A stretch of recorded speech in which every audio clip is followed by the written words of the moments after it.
November 12, 2022. ஐயா ஸ்டாலின் நல்லா கேட்டு, அமித்ஷா அவர்கள் சென்னையில நவம்பர் 12, 2022 உங்களுக்கு ஒரு அறிவுரை கொடுத்தாங்க. மேடையிலே அமித்ஷா அவர்கள் என்ன அறிவுரை கொடுத்தாங்க? இவர்கள் எப்படி இந்திய திணிப்பாங்க? இந்தி திணிக்கப்பட்ட இந்தியாவிலே தாய்மொழியை திணித்துக் கொண்டிருக்கின்றார்கள் பாரத பிரதமர் நரேந்திர மோடி அவர்களும் உள்துறை அமைச்சர் அமித்ஷா.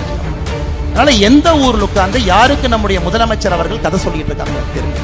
முதலமைச்சர் நடத்தக்கூடிய குடும்பத்தினுடைய சொந்த பள்ளி உங்களுக்கு தெரியாது இல்ல, சொந்த பள்ளியில இந்தி திணிக்கிறாங்க. இது தெரிஞ்சவுடன் முதலமைச்சர் எங்க போயிட்டாரு? தொகுதி மறுசீரமைப்பு புதுசா ஒரு அஸ்திரத்தை கையில் எடுத்திருக்காரு. நீங்கள் தமிழகத்தில் என்னதான் குட்டியக்கரணம் போட்டாலும் 2026 நீங்கள் வீட்டுக்கு அனுப்பப்படுவது உறுதி. அனுப்பப்படுவது உறுதி. அதுவரைக்கும் நீங்க குட்டியக்காரணம் போடலாம், அது உறுதியாகிவிட்டது. எம்.கே. ஸ்டாலின் அவர்களுக்கு டிக்டேட்டர்ஷிப் குவாலிட்டி. யாராவது ஒரு டிக்டேட்டர் சைக்காலஜி படிச்சீங்கன்னா அந்த ட்ரைட்ஸ் அப்படியே உங்ககிட்ட வேகமாக வளர்றனாலதான் நம்ம மேல கல்லையும் அதிகமா வீசுறாங்க. பாரதிய ஜனதா கட்சியினுடைய வளர்ச்சி தமிழகத்திலே மக்களுடைய மனதில் எல்லாம் போய் தங்க ஆரம்பிச்சிருச்சுங்க. எல்லா இல்லத்திலும் நம்முடைய பாரத பிரதமர் நரேந்திர மோடி அவர்கள் குடியிருக்கிறாங்க. எதிர்க்கட்சி நண்பர்கள் அவங்களால மக்கள்கிட்ட போக முடியல, அவங்களால மக்கள்கிட்ட பேச முடியல, அவங்களுடைய எந்த ஒரு திட்டமும் கூட மக்கள் பக்கத்திலேயே போகல. பிரதமர் அவர்கள் கஷ்டப்பட்டு யோசிச்சு ஒரு நடுத்தர மக்களுக்கு வாங்கக்கூடிய மருந்தினுடைய விலை குறைவா இருக்கணும் அப்படிங்கறதுக்காக பிரதம மந்திரி மருந்தகத்தை ஆரம்பிச்சாங்கன்னா, இங்க இருக்கக்கூடிய முதலமைச்சர் ஐயா மு.க. ஸ்டாலின் அவர்களுக்கு அதுக்கு அனுமதியும் கொடுக்க மாட்டாரு. அது வந்தாங்கன்னா தடையும் போடுவாரு. அதற்கு நேற்று அவர் புதுசா முதலமைச்சர் மருந்தகம் அப்படியே காப்பி அடிச்சு அந்த மருந்தகத்தை கொண்டு இந்த அநியாயத்தை எங்கேயாச்சும் பார்த்திருக்கீங்களா? நாங்கள் செய்தால் அது குற்றம், நாங்கள் செய்தா மக்கள்கிட்ட போக விட மாட்டீங்க, அதே இதை எடுத்து உங்க பேர் வச்சு எங்களுக்கு சந்தோஷம் தான். உங்க பேர்ல நாச்சி பிரதமர் அவர்கள் செய்வதை மக்கள்கிட்ட போய் சேரட்டும் தான் நான் நினைக்கிறேன். எங்களை பொறுத்தவரை நடுத்தர மக்களுக்கு அது செல்லும். பிரதமர் எப்பொழுதும் அவர் பேரை கூட நரேந்திர மோடி மக்கள் மருந்தகன் போட்டது இல்லைங்க, பிரதமர் மக்கள் மருந்தகன் தான் போட்டுவாங்க. எனக்கு இந்தியாவில் எவ்வளவு பெரிய ரெவல்யூஷன் பாருங்க. நரேந்திர மோடி அவர்கள் ஆட்சிக்கு வந்து தலைவர்களுடைய பேரை வைக்காம பாரத பிரதமர் திட்டம்னு கொண்டு வந்த பிறகுதான் தமிழ்நாட்டில் பெரியார் அவர்கள் பேரும் அண்ணா பேரும் கொஞ்சம் குறைஞ்சு முதலமைச்சர் பேரு அப்படின்னு வெளியே வருது. ஏன்னா பிரதமர் அவர்கள் இந்தியாவில் ஏற்படுத்தியிருக்கக்கூடிய மிகப்பெரிய பொலிட்டிக்கல் ரெவல்யூஷன், மிகப்பெரிய பொலிட்டிக்கல் ரெவல்யூஷன். இந்த பர்சனாலிட்டி பேஸ்ட் பாலிடிக்ஸ்ல இருந்து சாமானிய மனிதனை நோக்கி அரசியலை கொண்டு வந்திருக்கின்றார். சாமானிய மனிதன் நோக்கி தமிழகத்தில் கலைஞர் நூலகம்னு பேர் வைக்கிறவங்க மருந்தகத்துக்கு வந்து முதலமைச்சர் மருந்தகம்னு பேர் வச்சிருக்காங்கன்னா அதிலேயே நாம் ஜெயித்து விட்டோம் என்கின்ற அர்த்தம். அன்பை சொந்தங்களே, அருமை சகோதரர், அதையெல்லாம் செய்திருக்கக்கூடிய உலகத்தினுடைய ஒப்பற்ற தலைவர் பாரத பிரதமர் நரேந்திர மோடி அவர். ஆனால் இன்று கடுமையாக நாம் பாடுபட்டுக் கொண்டிருக்கின்றோம். அதற்கு பரிசு கைது. ஒரு நாளும் பாரதிய ஜனதா கட்சியினுடைய தொண்டன் ஏதோ ஒரு இடத்துல கைதாகிறார். அந்த கைதை கூட இன்முகத்தோடு ஏத்துக்கிறீங்க, இன்முகத்தோடு. நேற்று ஒருவர்கிட்ட தொலைபேசியில பேசின, சிறையிலிருந்து வந்த பிறகு பேசுவது வாடிக்கை. கூப்பிட்டேன், நான் எப்படி இருக்கீங்க? அண்ணா ஒன்னும் பிரச்சனை இல்லை, 7 நாள் போயிட்டு வந்தேன், போகும்பொழுதே ஏற்பாடெல்லாம் பண்ணிட்டேன், வர்றதுக்கு 7 நாள் ஆகும், வீட்டுக்கு தேவையான பணத்தை எல்லாம் கொடுத்துட்டேன். அந்த அளவுக்கு பாரதிய ஜனதா கட்சியினுடைய தொண்டன் எதையும் எதிர்பார்க்காம களத்தில் திராவிட முன்னேற்ற கழகத்தை 2026 இருந்து அகற்ற வேண்டும் என்பதிலே தெள்ள தெளிவார். வேரோடு பிடுங்கி எரியப்பட வேண்டிய ஒரு இயக்கம் திராவிட முன்னேற்ற கழகம், வேரோடு. இன்னைக்கு முதலமைச்சர் அவர்கள் பட்ட பகல்ல கபட நாடகம் போறார். கபட நாடகம். நாம் ஹிந்தியை திணிக்கிறோமா? இப்பதாங்க 2 நாட்களுக்கு முன்பு காசியிலே தமிழ் சங்கமம் நிகழ்ச்சி முடிவுற்றிருக்கிறது. 3வது முறையாக, ஒரு முறை அல்ல, 2 முறை அல்ல, 3வது முறையாக பாரதத்தினுடைய பிரதமர் நரேந்திர மோடி அவர்கள் தமிழகத்தில் இருக்கக்கூடிய சொந்தங்களை அழைத்து சென்று காசியிலே தமிழ் சங்கமம் நிகழ்ச்சி 3வது முறையாக. சௌராஷ்டிரா தமிழ் சங்கம் நடந்து கொண்டிருக்கிறது. சிங்கப்பூருக்கு போறார் செப்டம்பர் மாசத்துல. திருவள்ளுவர் உலக கலாச்சார அரங்கம் சிங்கப்பூர். ஹூஸ்டன் அமெரிக்காவில் தமிழ் பல்கலைக்கழகம் அங்க இருக்கை. ஹூஸ்டன் பல்கலைக்கழகத்திலே தமிழ் இருக்கை. அவருடைய சொந்த தொகுதி வாரணாசியில. முண்டாசு கவிஞன் சுப்பிரமணிய பாரதியினுடைய இருக்கை வாரணாசியில். பாருங்க எந்த அளவுக்கு தமிழை நேசிக்கக்கூடிய ஒரு பிரதமராக நரேந்திர மோடி அவர்கள் இருக்கின்றார்கள் என்பது ஒரு நான்கும் சாட்சி, ஒரு நாள் இலக்கணங்க ஐயா. இங்கே நம்முடைய அமித்ஷா ஐயா இருக்கிறாங்க. நவம்பர் 12, 2022. ஐயா ஸ்டாலின் நல்லா கேட்டுக்குங்க. அமித்ஷா அவர்கள் சென்னையில நவம்பர் 12, 2022 உங்களுக்கு ஒரு அறிவுரை கொடுத்தாங்க. மேடையிலே அமித்ஷா அவர்கள் என்ன அறிவுரை கொடுத்தாங்க? இந்தியாவில் மருத்துவ கல்வியிலிருந்து தொழில்நுட்ப கல்வி, medical education and technical education, அதை உங்களுடைய சொந்த தாய்மொழியில சொல்லிக் கொடுங்க ஸ்டாலின் அவர்களே. தமிழ்நாட்டில் தமிழ் மொழியில சொல்லிக் கொடுங்க. எந்த அளவுக்கு யோசிக்கிறார் பாருங்க. இவர் 1, 2, 3, 4, 5 தாண்டி மெடிக்கல் எஜுகேஷனை பத்தி சொல்றாங்க. உங்களுக்கு அறிவுரை சொன்னாங்க.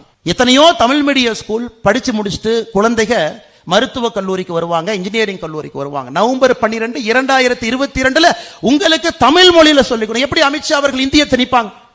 இதே அமித்ஷா அவர்கள் ஆட்சிக்கு இந்த துறையில அமர்வதற்கு முன்பு மத்திய ஆயுதமேந்திய காவல் படை சிஏபிஎஃப் இருக்கிறாங்க. தமிழ்நாட்டில் எத்தனையோ சகோதர சகோதரிகள் சிஏபிஎஃப்க்கு போறாங்க. சிஆர்பிஎஃப், சிஏஎஸ்எஃப் நம்ம பார்க்கிறோம், தமிழர்களை பார்க்கிறோம், பெருமையா இருக்கு. இதற்கு முன்பு இவர் அந்த இருக்கைக்கு வருவதற்கு முன்பு பரீட்சை எதில் இருந்துச்சுங்க? ஆங்கிலத்தில் இருந்தது, ஹிந்தியில் இருந்தது. உள்துறை அமைச்சராக வந்த பிறகு 13 பிராந்திய மொழிகள் தமிழ் உட்பட அந்த பரீட்சை எழுதலாம். 13 மொழிகள் முதலாக தமிழ்ல பரீட்சை எழுதலாம். இவர்கள் எப்படி இந்திய திணிப்பாங்க? ஹிந்தி திணிக்கப்பட்ட இந்தியாவிலே தாய்மொழியை திணித்துக் கொண்டிருக்கின்றார்கள் பாரத பிரதமர் நரேந்திர மோடி அவர்களும் உள்துறை அமைச்சர் அமித்ஷாஜி அவர்கள். அதனால எந்த ஊர்ல உட்கார்ந்து யாருக்கு நம்முடைய முதலமைச்சர் அவர்கள் கதை சொல்லிட்டு இருக்காங்கன்னு எனக்கு தெரியல. இன்னைக்கு அவர் ஆரம்பிச்சார், எந்த தமிழகத்தில் இருக்கக்கூடிய சொந்தமும் ஏற்றுக்கொள்வதற்கு தயாரா இல்ல. எல்லாரும் சொல்லிட்டாங்க, ஐயா பொய் சொல்றீங்க, என் குழந்தை விருப்பப்பட்டு மோடி ஐயா தமிழுக்கு இவ்வளவு மரியாதை கொடுக்கிறாங்க. அமித்ஷா அவர்கள் நேற்று விமான நிலையத்துக்கு வந்தவுடன் இன்னைக்கு பாருங்க, திருக்குறள் இருக்கக்கூடிய 133 அதிகாரம் பொறிக்கப்பட்ட பொன்னாடை அவர் கொடுக்கிறோம். 247 தமிழ் எழுத்துக்களால் எழுதப்பட்ட ஓவியம் அமித்ஷாஜி அவர்களுக்கு கொடுக்கப்பட இருக்கிறது. இது பாரதிய ஜனதா கட்சி தமிழை வளர்க்கும், தமிழோடு இருக்கும் என்பதற்கு பாரத பிரதமர் நரேந்திர மோடி அவர்களிடம் கடைக்கோடி தொண்டன் வரை ஒருத்தரும் உழைச்சுக்கிட்டு இருக்கும். ஏன்னா உங்களுடைய ஆட்சியில தமிழ் கெட்டு விட்டது, தமிழ் படிப்பவர்களுடைய எண்ணிக்கை குறைந்து விட்டது. ஆங்கில வேலை கல்விக்கு எல்லாம் போயிட்டாங்க. முதலமைச்சர் நடத்தக்கூடிய குடும்பத்தினுடைய சொந்த பள்ளி உங்களுக்கு தெரியாது இல்ல, சொந்த பள்ளியில இந்தி திணிக்கிறாங்க. இது தெரிஞ்சவுடன் முதலமைச்சர் எங்க போயிட்டாரு? தொகுதி மறுசீரமைப்பு புதுசா ஒரு அஸ்திரத்தை கையில் எடுத்திருக்காரு, டீலிமிட்டேஷன். அதை நான் பேச விரும்பல, அமித்ஷாஜி அவர்கள் பேசுவாங்கன்னு நினைக்கிறேன்.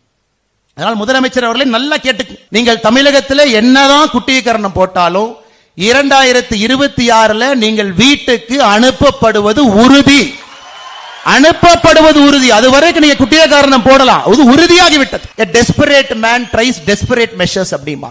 ஒரு மனிதன் எந்த ஒரு சூழ்நிலையில் எந்த ஒரு வேலையும் இல்லைன்னா எதை வேண்டுமானாலும் செய்ய துணிவான் என்பதற்கு உதாரணமாக தமிழகத்தினுடைய முதலமைச்சர் ஐயா மு.க. ஸ்டாலின் அவர்கள் இருக்கின்றார். ஆனால் அன்பு சொந்தங்களே, நாம் இன்னும் கடுமையா உழைக்கணும். நீங்க பாருங்க, ஹரியானா, மகாராஷ்டிரா, டெல்லி 27 ஆண்டுகளுக்கு பிறகு அரவிந்த் கெஜ்ரிவால் அவங்க என்ன சொன்னாங்க? மோடிஜி அவர்கள் ஜெயிக்கணும்னா இன்னொரு ஜென்மம் எடுத்து வரணுமா. ஆல் டிக்டேட்டர்ஸ் டை எ டெரிபிள் டெத். அது உலகத்தினுடைய நியத்தி, உலகத்தினுடைய ஹிஸ்டரி. ஆட்சியில் இருக்கும் பொழுது கீழே விழுவது அவ்வளவு பெரிய வீழ்ச்சியாக இருக்கும். அரவிந்த் கெஜ்ரிவால் இஸ் டிக்டேட்டர், மம்தா பானர்ஜி அவர்கள் dictator, dictatorship quality. MK. Stalin அவர்கள் டிக்டேட்டர்ஷிப் குவாலிட்டி. யாராவது ஒரு டிக்டேட்டர் சைக்காலஜி படிச்சீங்கன்னா அந்த ட்ரைட்ஸ் அப்படியே உங்ககிட்ட இருக்கும். 2 மணிக்கு கைது பண்றது, கருத்து சுதந்திரத்தை நறுக்கிறது, பொய் பேசுறது, துணிக்கிறது, நாம பொய் பேசுறோம், நம்ம மேல பொய் சொல்றது. அதனால் அரவிந்த் கெஜ்ரிவால் அவர்கள் சென்று விட்டார். மம்தா பானர்ஜி அவர்களும் உங்களோடு சேர்ந்து வீட்டுக்கு 2026 போகத்தான் போறாங்க.